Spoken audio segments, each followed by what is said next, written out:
Hello guys, മോസൺ റോക്സിനെ മറ്റൊരു വീഡിയോയ്ക്ക് എല്ലാവർക്കും മണിക്കൂറുകൾ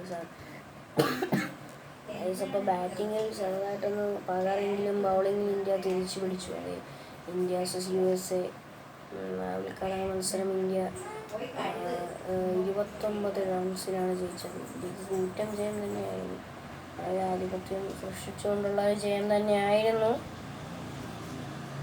എന്തായാലും ഇന്ത്യ വളരെ നന്നായി കളിച്ചു. സൂര്യകുമാർ യാദവിൻ്റെ കിട്ടിലെ നോക്കാണ് ഇന്ത്യ വിജയത്തിലേക്ക്. സൂര്യ ഇല്ലാതെ ഒരു പക്ഷേ ഇന്ത്യ തോക്കുമായിരുന്നു. കാരണം 100 റൺസ് വരെ എടുക്കാൻ സൂര്യകുമാറിൻ്റെ ആദ്യം ഒരു ക്യാച്ച് ഡ്രോപ്പ് ചെയ്തെങ്കിലും അത് നല്ല ടഫ് ക്യാച്ചായിരുന്നു. പിന്നെ സൂര്യ കിട്ടിലെങ്കിലും ഷോട്ടുകളായിരുന്നു. കളി കണ്ടവർക്കറിയാം, അടിപൊളി ഷോട്ടുകളായിരുന്നു. ബൗളർമാർ എവിടെ എറിഞ്ഞിട്ടും ഒരു രക്ഷയില്ല. ഓഫ് സൈഡിൽ എറിഞ്ഞാലും എവിടെ എറിഞ്ഞാലും സൂര്യ സ്കൂപ്പ് ഷോട്ട്. ബൗളറിനെയൊക്കെ പേസർമാരെയൊക്കെ സ്വീപ്പ് ചെയ്ത് വരെ സിക്സ് അടിച്ചു. അത്രയും മികച്ചൊരു നോക്കായിരുന്നു. എന്തായാലും ഫസ്റ്റ് കളി ഇന്ത്യ ജയിച്ചു. ഇപ്പോൾ പോയിൻറ്റ്സ് ടേബിളിൽ ഫസ്റ്റ് ഇന്ത്യയാണ്.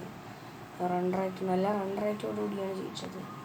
പിന്നെ സ്റ്റാറ്റ്സിൽ മോസ്റ്റ് റൺസിൽ സൂര്യകുമാറാണ് ടോപ്പിലുണ്ട്. പിന്നെ വിക്കറ്റ്സിൽ മുഹമ്മദ് സിറാജ് ഉണ്ട്.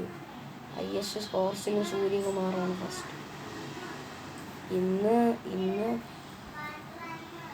അഫ്ഗാനിസ്ഥാൻ്റെ ഒക്കെ കളി ഉണ്ടായിരുന്നു. ഇന്നലെയാണ് അഫ്ഗാനിസ്ഥാൻ്റെ കളി. ഇന്ന് ശ്രീലങ്ക vs അയർലാൻഡ് ഒക്കെ ഉണ്ടായിരുന്നു.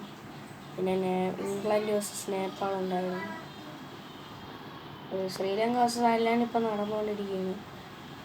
നേപ്പാളായിട്ടുള്ള കളിയിൽ ഇംഗ്ലണ്ട് ജയിച്ചു. 4 റൺസിനാണ് ജയിച്ചത്. അപ്പോൾ എന്തായാലും ഇന്ത്യ ജയിച്ചിട്ടുണ്ട്. അപ്പോൾ ഇനി പുതിയ അപ്ഡേറ്റുകളുമായി നമ്മൾ കാണുന്നത്. എല്ലാവർക്കും ബൈ.